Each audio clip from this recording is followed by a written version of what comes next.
if you're talking to yourself and you say, oh, 100% of the people that do 100% of the work get 100% of the results, man, that's brilliant, but it doesn't work. Like that whole math, that whole equation just doesn't exist. It kills us on both ends because number one, it's so hard to deliver on, but number two, because we've tried to do so much in the front end, it's so tough to create a back end offer then off the back because we try to shove it all into one. Welcome to the Ethical Scaling Podcast, your guide to navigating online business with integrity. Join Jay and Ben on this epic journey. Whether you're a seasoned pro or new to the game, get ready for insights, strategies, and a dash of humor. So grab your favorite beverage, cozy up in your favorite spot, and get ready to deep dive into the art and science of ethical scaling. From client success to boosting lifetime value.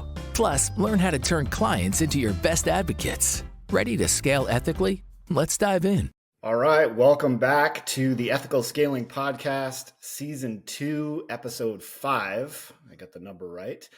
Today, we're going to dive into how to deal with frustrating clients. Now, there's 4 areas we're going to dig into with that. The first is how to prevent grumpy clients. That's a big one for me. And Jay and Adam keep me out of client relationships now because I have trouble dealing with grumpy clients. But anyway, the second one is the difference between launching an offer to a handful of clients and then scaling an offer. Those are 2 very different experiences that you'll have.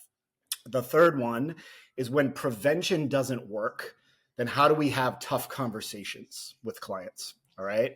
And then the last one is what if it goes wrong and a refund request comes through? All right. So those are the 4 areas we're going to dive into. Now, before we dive in, I want to welcome Adam Molloy to the podcast. Adam has been with us for, I don't know, feels like decades, but he's barely decades old. So it hasn't been that long, but he's been an integral part of Ethical Scaling, part of the company.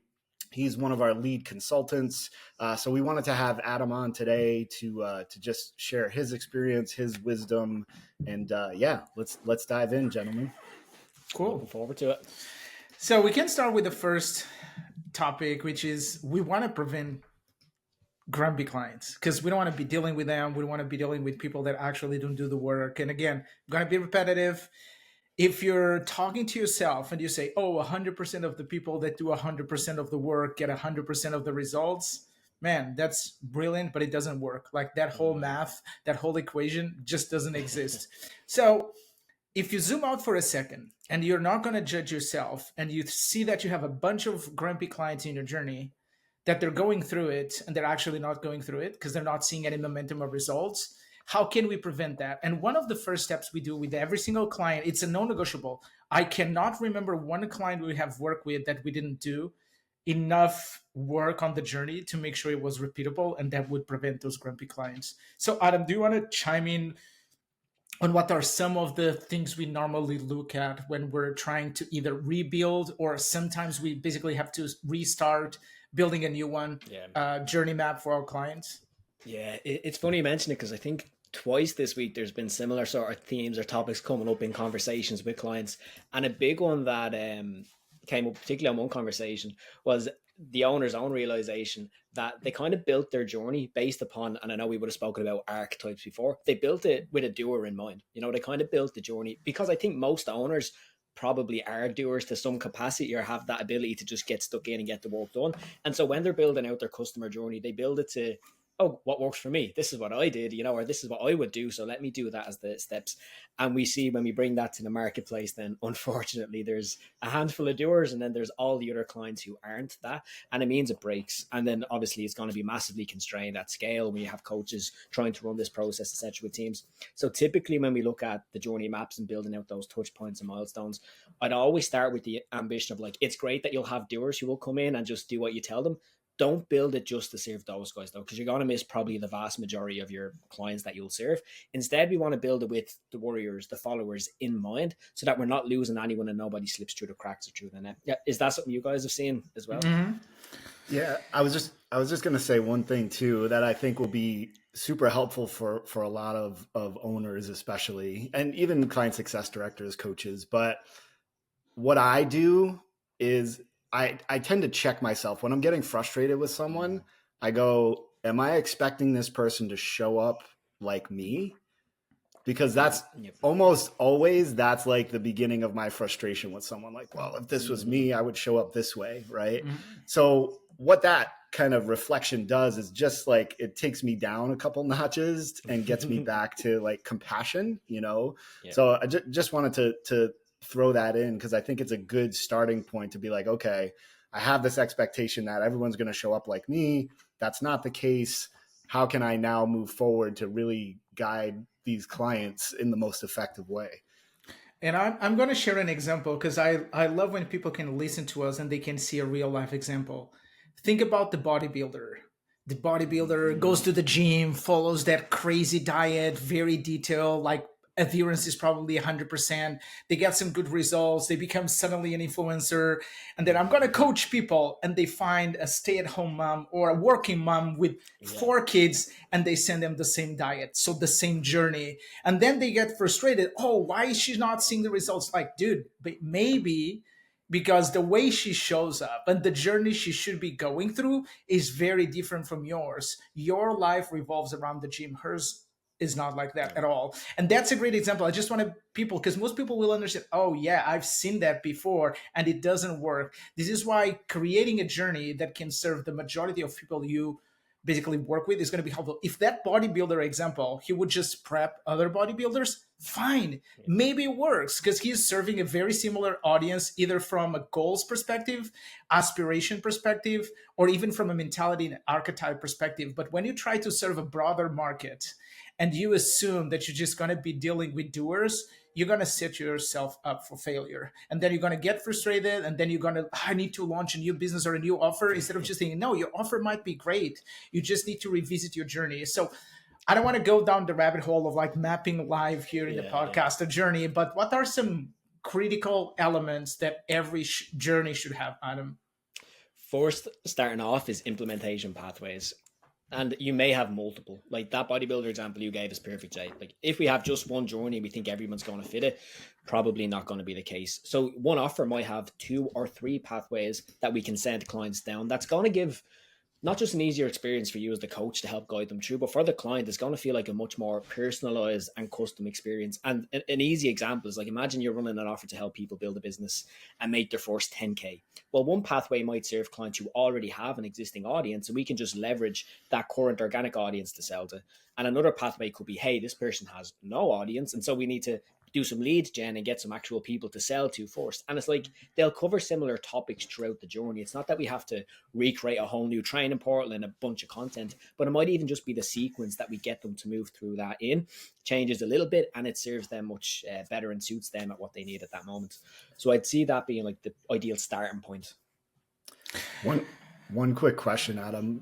Do you see most owners that come in to work with us that their journey is too complicated, or they're trying to have their clients get too much done in the first offer? Yes, commonly. And it kills us on both ends, because number one, it's so hard to deliver on. But number two, because we've tried to do so much in the front end, it's so tough to create a back end offer then off the back because we've tried to shove it all into one. Another idea to keep in mind is that it sets the wrong expectation. Because if we're promising you're going to get all those things done in, as an example, 90 days, because most people just love using 90 days as a thing, which is fine. But I think with enough reps, with you working on that journey for long enough, you'll know if 90 days is enough to accomplish your expectation, or you change the expectation, or you make your whatever offer you have available longer. Both, like, you don't need to keep it set in stone forever. I think that's one of the things that I want people who are hearing the podcast to remember. Like, you have permission to go and change the expectation. You have permission to go and change the duration. You have permission to go and revisit the offer. And Ben, you asked about offers who are very complicated from a delivery standpoint. I've seen the opposite as well. Offers that have no journey whatsoever. It's like, here's a bunch of stuff, go watch it, go do it, and then we'll see where you go. That's also not very useful, because most people, except doers, cannot thrive without a little bit of structure. So it's finding that balance between a structured pathway, but also a pathway that basically gets them in flow. Like, I don't know if you guys remember that visual that explains how everyone can get in flow. It's when you're competent and confident in something you're doing, but it's challenging enough to put you in flow, Yeah. but it's not so challenging that gets you into frustration. So it's basically, it should challenge your clients to go to the next level, but it's not like clients are always trying to go to level 10 and they're on level 0. That actually creates some frustration. For most people, they're like, oh my God, I feel like I'm stuck all the time. All right. So now when we look at, let's talk about new offers, right? Yeah, so, the difference on grumpy clients between a new offer and a more like solid established offer.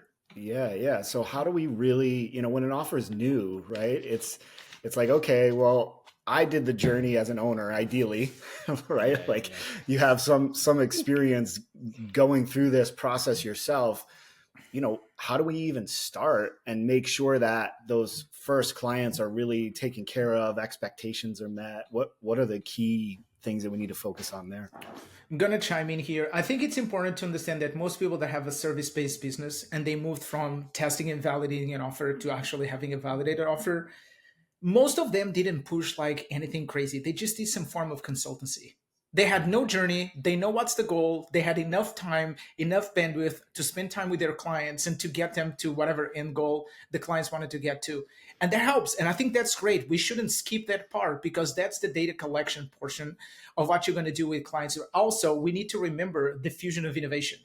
Whenever you launch something new, you're going to attract innovators, early adopters, and people who are typically doers, that they value novelty more than certainty. Yeah. And it's important to keep that in mind because if someone values novelty more than certainty, typically you're going to attract doers and controllers who are very logical, driven. Most of them have accomplished something before. So they will be accepting a subpar journey because they know at the end of the day, they just want to be the first ones going through it. But you need to understand, as soon as you move from an offer in its infancy, like a brand new offer, to then, I'm going to scale this offer from dozens of clients to hundreds of clients, that's fine. Yeah. But you should have enough data points now and enough experience to know, how do you normally do it? Because you're going to get less grumpy clients when you're starting with. And also, we need to think about percentages. A 10% grumpy client subgroup on 10 clients, that's one client. You can handle one grumpy client. When you have 100, the same 10% are 10 clients. Yeah. And even though it's the same 10%, maybe that didn't change. It's a lot louder to get 10 people shouting at you compared with one shouting at you. So it's important to also bring that perspective to the table. But I think the transition, when you basically want to scale to serve more clients and you want to hand off all the delivery to your team, it's to make sure you spend enough time mapping out all the processes, mapping out the journey, and having full clarity on what guidance looks like for clients, on what we can do to create for our clients the best experience and context for them to thrive, basically. I'm just going to do a quick sidebar on that too, because we're a little bit different as a business, right, than pretty much any of our clients. But when we launched this offer, our Raving Fan Formula Consulting, it was July of 2020. We got 10 people like right away. Those were the early adopters. And, we had like a skeleton, we had 3 areas, and we had an idea of the journey. But I can tell you, like, the best thing that ever happened to this offer was Jay, really, because and I'm not just saying that, like his engineer mind took this offer through iteration after iteration in the early days. Right. And now we're 4.5 years in, and then Adam came in kind of halfway in between there and also started with the iteration. I want to give credit there too. But the reason I'm bringing this up, guys, is not because you have to do consulting like we do and have 20 or 25 active clients at a time. You can scale. But one of the greatest things we did was stick with the same offer and go deeper and deeper and keep refining the journey and expanding. And it's been 4.5 years. So we've been patient and consistent. But again, like, it's paid off. The business has grown. We've got a great reputation. So I'm just bringing that as an example of a different approach that you can take that works, but you got to be patient and you got to keep iterating.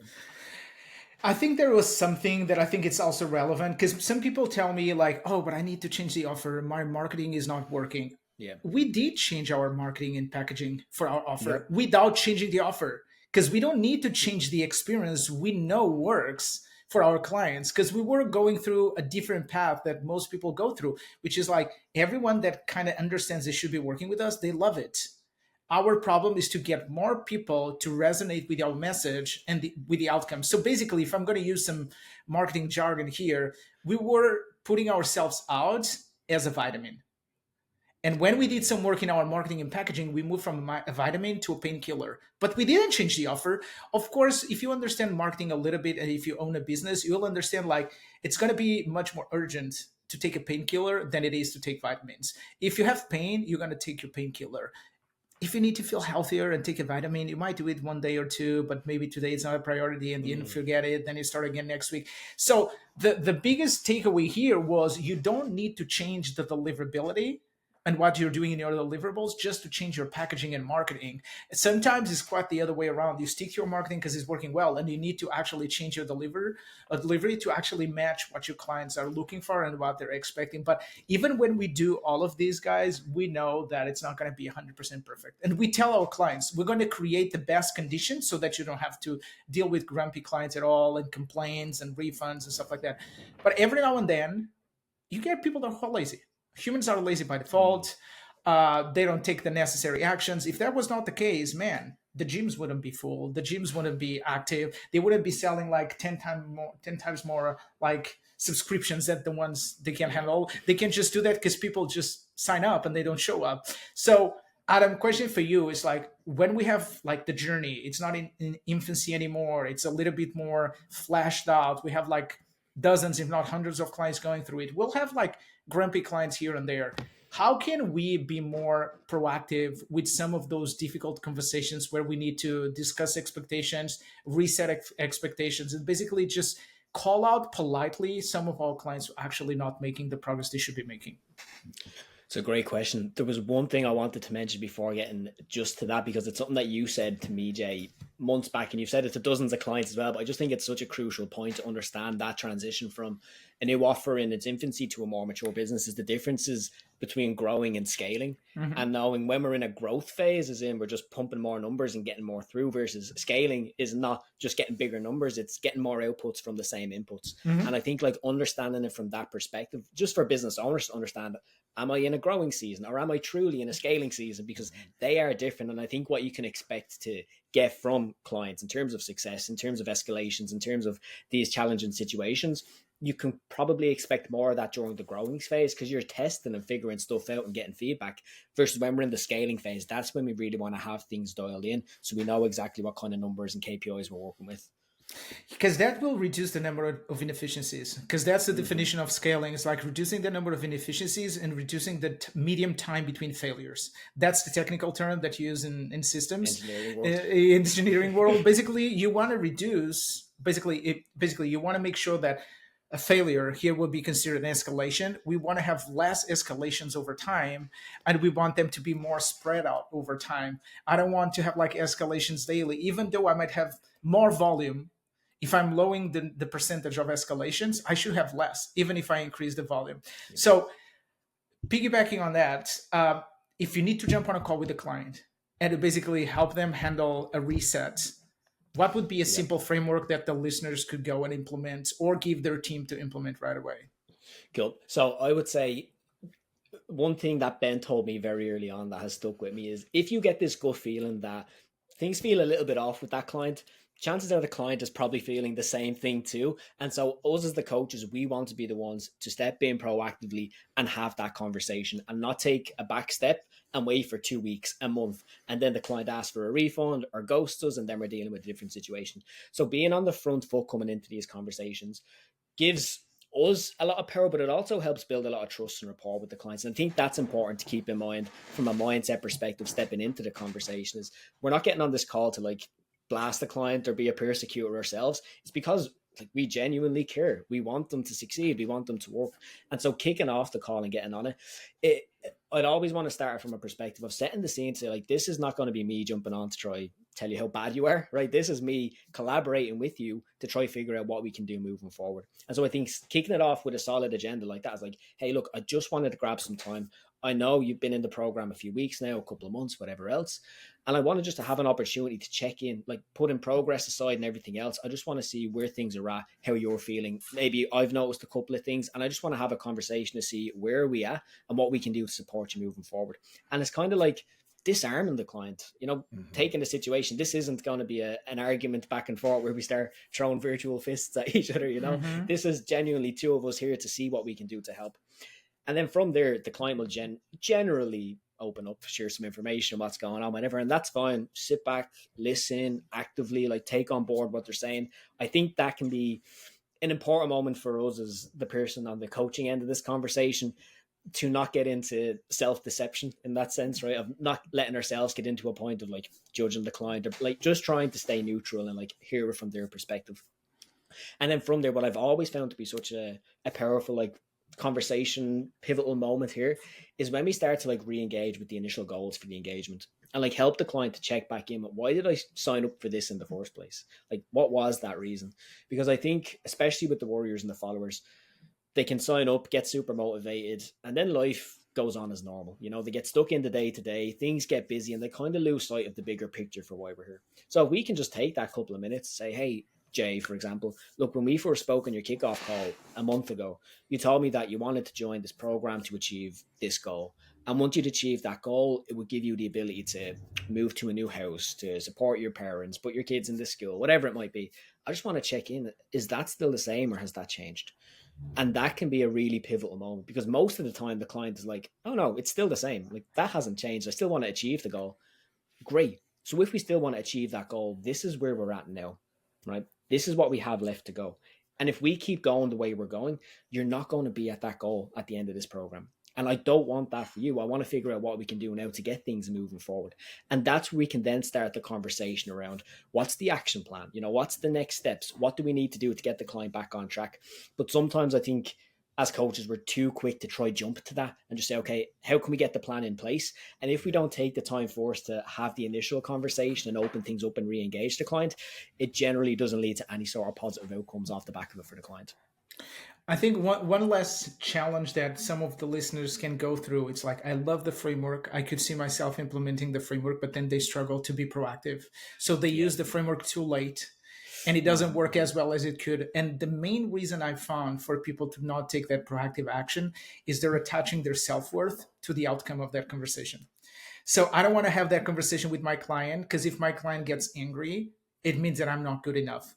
Words of advice, in order for you to build that thick skin and don't be concerned about those thoughts, is just take the action. Detach yourself from whatever outcome to the call. And my recommendation is always the same. Show up and think, whatever the outcome is, my number one priority is to find what's going on with my client and how I can get them back on track so I can help them hit their goals. I don't care if they're happy, if they're sad, if they're concerned, if they're going to complain about how I show up. I'm going to be here present. I'm going to listen, because I know at the end of the day, all this thing we're doing is not about me. It's about this client. So if I detach myself from that conversation and the outcome of that conversation, that just double down on using the framework, most people feel much more comfortable to take that action right away. And I've audited plenty of teams where, man, this conversation didn't go great. It's not because you didn't do a great job. It was exactly because it was too late to have that conversation. Yeah. So they reached that point of no turning back. And it's like, yeah, that would have been cool like 3 months ago. Now I feel like been paying you a retainer. I don't see the value. So I'll just probably save the money, and that will come back in a few months, which they never do.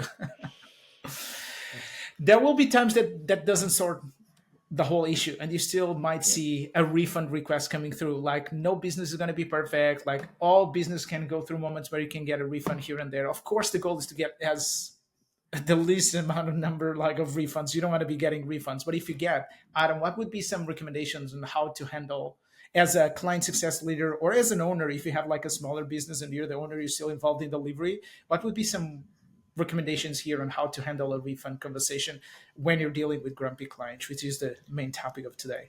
Grumpy clients.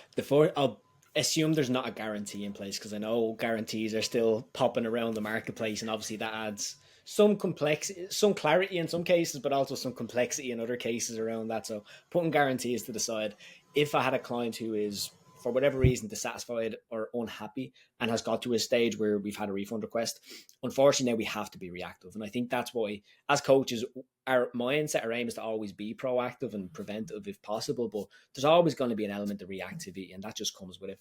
The first thing I'll always want to do with a refund request is not handle it through a Slack message or an email message or a back and forth like that, for multiple reasons. But the main ones being it's just such a lag to get things figured out, number one. But number two, when someone's in that mindset where they've asked for a refund, generally they may be unhappy, maybe a bit frustrated or angry, and it's very easy to like misread things that are being said or misinterpret comments or whatever else. So I think doing it on a call is the absolute ideal. And if possible, having that call as quickly as you can, right? If it's like, I get a message this morning, can we get on a call later that day or tomorrow and try figure out? I think the speed can help a lot with these situations. Actually getting onto the call, the framework I'd approach is very similar to the last conversation that I mentioned, because at the start, and I know we speak about this, Jay, when a client has hit that stage of asking for a refund, they're in buyer's remorse. That remorse is going to come from one of two places. They either regret the outcome they signed up to achieve, or they regret the process we're asking them to follow. And I need to figure out first, what is it truly for that client? Because based on the answer to that can help inform us what possible solutions we have at place. Now, if it's outcome regret, which is the client is saying, oh, I signed up with you guys to help build a better client. I changed my mind. I just changed my mind. Yeah, it's like, okay, fair enough. Generally, that's not the case, that we don't really see outcome regret. It's more so process regret. And it's based around, hey, I still want to achieve the goal, but what you guys are asking me to do is either too much, or it's too hard, or I can't stick to it, or whatever else. And while that can be frustrating, it also gives us power to say, okay, cool. If we can figure out a process that's more realistic for the client, and we can introduce and process flexibility into the equation to get them back on track and keep things moving forward, is that something that they'd be willing to do? And a lot of the times it can be. And I think sometimes programs or coaches are maybe too quick to just jump into the refund request and like either say yes or no, without first trying to diagnose, for want of a better word, like what's going on for the client, where are they at? And if we're at a stage here where the client is like, you know what, I do still want to achieve the goal, but I'm too busy, I've got kids, I've got this going on, I'm just not able to stick to the program, that can be a great opportunity for us to say, okay, what can we tweak within either the demands we're putting on the client, the expectations, what we're asking them to do, or how quickly we're trying to get them to move, to find something that is more realistic, that is possible for them to stick to and commit to. And if we can get that clear and help create an action plan with the client then that they feel good about, that they're confident can still move them in the right direction, but they can also go and stick to consistently, then we can generally take a client who's, you know, at this height of refund request and angry to someone who's ready to re-engage. And at that stage, then if we do get the client back on track, it's just going to be really important we do keep a close eye on them for the next maybe couple of weeks to, you know, make sure they're making forward momentum, to check in with them, make sure everything's okay, and slowly ease them, let's say, or phase them back into being active clients who are bought in again.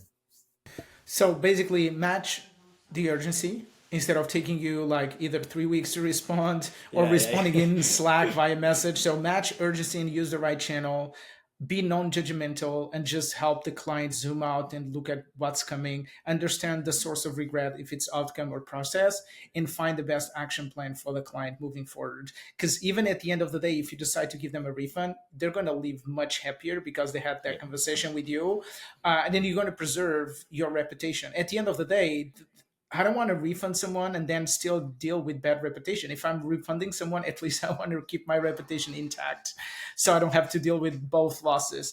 Okay, cool. I think it's plenty for most of our listeners to go and test some of these ideas. I just want to summarize it in a nutshell. So if you want to deal with less grumpy clients, make sure you have a mapped out journey. You have something that is repeatable that will allow you to always be ahead of what your client is going to go through so that you can prevent some of the issues. They will only get grumpy when their expectations are not being met, and that's their source of frustration.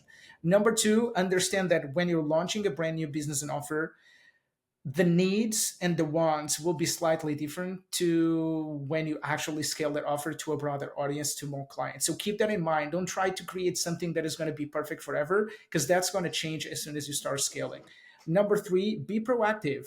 Jump on a call with the client, hold the mirror, have the tough conversation, be the leader your client needs, and always try to address the big elephant in the room before things get too big to handle. And then if for some reason things escalate a little bit more than was expected, make sure you get the client on a one-on-one sync opportunity, match urgency, be non-judgmental, understand the source of regret, and help the client find action plans so that we all leave that call on a high note. Was I able to summarize it in 60 seconds? Beautiful. All right, everyone. Thank you for joining us for episode 5. We'll see you guys next time. Bye-bye. Thanks for tuning in to the Ethical Scaling Podcast. Don't forget to subscribe for more insights and laughter. If you enjoyed today's show, spread the love, leave us a review, and share this podcast with fellow business enthusiasts. And let's create a ripple effect of ethical growth together. Until next time, keep scaling ethically, dreaming big, and finding joy in the journey. Now, Jay and Ben are signing off. Cheers.